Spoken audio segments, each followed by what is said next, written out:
이런 사건이 있었습니다. 처음엔 잔혹한 폭행 사건인 줄 알았는데 전말이 밝혀질수록 더욱더 다른 진상이 드러나고 있습니다. 이야기 시작합니다. 돌려차기 남성에게 20년, 피해자 여성은 절규했습니다. 이른바 부산 돌려차기 사건, 그 사건의 CCTV 영상 보시죠.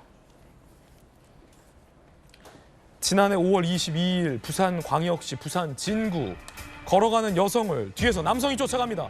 그러더니 갑자기 돌려차기로 여성을 쓰러뜨리고 잔혹하게 여성을 폭행합니다. 잠시 후 이 여성을 들쳐업고 강제로 어디론가 끌고 가는 이 남성. 이 사건은 부산 돌려차기 사건으로 불리며 많은 이들의 분노를 일으킨 사건입니다. 이 부산 돌려차기 사건에 대해서 징역 20년이 선고됐어요. 1심 판결은 징역 12년. 어제 2심 판결인데 20년이 나왔어요. 10년간 신상공개, 전자팔찌 불작. 형이 늘어난 이유는 같은 증거물을 두고 다른 판정이 나왔기 때문이에요. 그 이유는 피해자의 옷에서 남성의 DNA가 새로 검출이 됐습니다. 청바지 안쪽에서 성폭행 시도가 인정됐습니다. 피고는 들쳐없는 과정에서 묻은 것이다라고 해명했지만 2심에선 통하지 않았습니다. 강간살인 미수 혐의가 적용됐습니다. 김광삼 변호사님, 형이 12년에서 20년으로 늘었습니다. 그 이유는 성폭행 시도가 인정됐기 때문인가요? 그렇죠. 우리가 이제 아까 영상을 봤잖아요. 이제 돌려차기를 해갖고 정신을 잃게 만들 거거든요. 근데 이제 모든 범행에는 동기가 있는 거예요. 지금 피해자와 가해자는 서로 일면식도 없는 관계라는 거 아닙니까? 예. 그럼 왜 이렇게 돌려차기를 해서 쓰러뜨리게 했을까? 그건 분명히 쓰러뜨린다면 어떤 목적이 있었을 것이고 단순히 뭐 쓰러뜨린다면 집에 가려고 온 건 아닐 거 아니에요. 그러면 저게 여성이고 쓰러뜨린 다음에 들쳐매고 가잖아요. 그러면 뭐 상식적으로 생각하면 성폭행을 위해서 돌려차기를 했다 이렇게 볼 수 있는 거거든요. 그런데 1심에서 이제 그 여성 피해자분의 옷에 대해서 DNA 감정을 했는데 이 겉에서만 DNA가 나온 거예요. 그래서 그러면 저렇게 들쳐매고 가다가 옷에 이제 DNA가 묻은 것이다. 가해자의 DNA. 이렇게 되니까 사실은 이제 성폭행에 대해서는 의심을 했지만 뭐 이거 명확한 증거가 없다 보니까 이제 살인 미수로 기소를 한 거고. 그래서 1심에서 징역 12년이 나온 거예요. 그런데 이제 항소심에서 대반전이 일어나죠.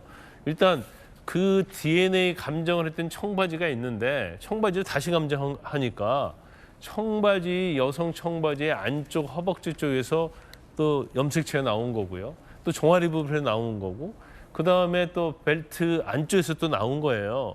그러면은 뭔가 여성의 신체에 몸을 댔기 때문에 여성이 옷을 입으면서 남성의 DNA가 청바지 안쪽에 묻은 거다 이렇게 볼 수 있는 거 아닙니까? 더군다나 이제 청바지의 지퍼 구조가 일부러 뭐 고의적으로 열지 않으면 지퍼를 열 수 없는 그런 특수한 또 청바지였다고 그럽니다. 그래서 이제 항소심에서는 분명히 어떤 성폭행을 목적으로 저렇게 돌려차기를 했고 쓰러진 피해자를 데리고 가서 성폭행을 시도했다 이렇게 판단을 내리고 1심보다도 8년이 많은 징역 20년을 선고한 겁니다.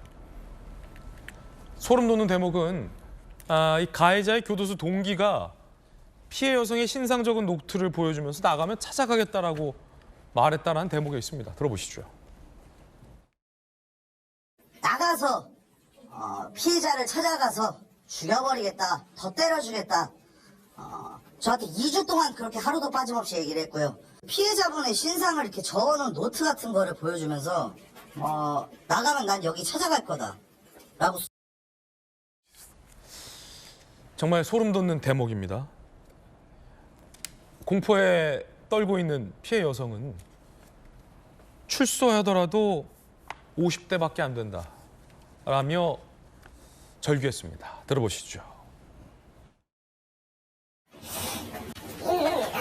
죽을 아는 얘기랑 똑같은데 출소는 그 사람 50인데 저랑 나이 4살밖에 차이 안 나는데 저렇게 대놓고 보복하겠다는 사람을 아무도 안 지켜주면 저는 왜 어떻게 살라는 건지. 나는 아무 잘못도 안 했는데. 가해자가 20년형을 채울 때까지 피해 여성은 20년간 얼마나 무섭겠습니까? 아무 잘못도 안 했는데 끔찍한 일을 당한 데 이어서 20년간 또 겁에 떨며 살아야 하는 피해 여성.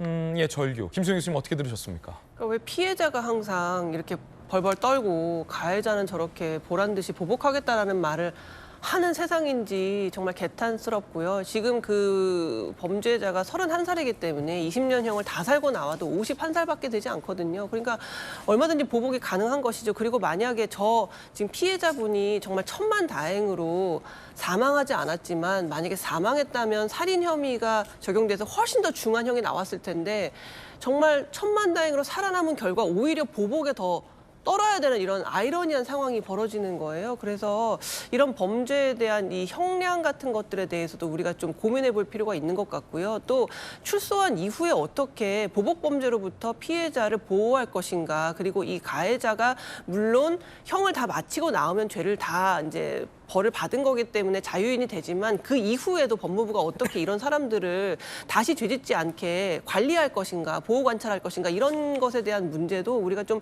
심도 깊게 논의해 봐야 될 시점이 아닌가 싶습니다. 가해자의 신상은 아직 공개되지 않고 있습니다. 유죄가 확정돼야만 신상 공개가 가능하다고 합니다. 윤 대통령이 법무부에 무언가를 지시했다고 합니다. 여성에 대한 강력 범죄, 가해자의 신상 공개 확대 방안을 신속히 추진하라라는 대통령의 지시까지 나왔다고 하는데, 김재섭 비대위원님, 네. 아니 이게 유죄가 확정돼야만 신상을 공개할 수 있나요, 현재? 뭐 그렇게 되다 보니까 요건들이 까다롭고, 사실 이제 신상 공개에 대해서 여러 가지 이제 지적이 나왔던 것은 실제로 나중에 재판 과정에서 그것이 혐의가 없었다, 내지는 누명을 썼다, 이런 사례들이 실제로 발견이 됐기 때문에 그 신상 공개에 있어서 요건을 굉장히 까다롭게 해놓습니다. 특히 뭐 머그샷을 공개하는 것, 그러니까 이 가해자의 얼굴을 공개하는 건 역시도 어떤 위원회를 열어서 이게 심각하게 공개를 해야 되겠다라고 결정이 돼야지만 이제 공개를 할 수 있다 보니까, 아무래도 이런 피해 여성들 같은 경우에는 이 신상 공개와 관련된 문제, 그리고 본인이 보복 공개를 당하지 않을까라는 여러 가지 이 걱정 때문에 문제가 좀 많긴 한데, 사실 이런 사례들은 거의 뭐 그 누명이랄 게 없지 않습니까? CCTV로 정확하게 확인이 됐고, 가해자와 피해자가 정확하게 특정된 상황이기 때문에 이런 것까지 여러 가지 제도에 막혀서 피해자들이 불안해하고, 그다음에 이런 똑같은 범죄를 당할 어떤 잠재적 피해자들이 두려워하는 것들을 막아야 된다라는 정치적 판단에 이제 윤석열 대통령이 이런 지시를 한 거로 생각하고, 그러다 보니까 이제 신상 공개 확대 방안까지도 말씀을 하신 게 아닌가 이렇게 생각이 됩니다. 근데 이게 약간 조금 뭐랄까 모순적인 게, 전재수 의원님, 피의자는 신상 공개가 가능한데 재판 중인 피고인은 유죄가 확정돼야 신상 공개가 가능하다라고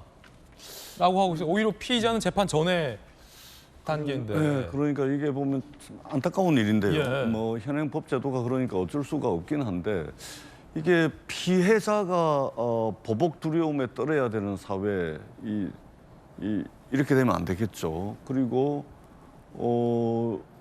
여성이 살아가기 안전한 사회가 돼야 됩니다.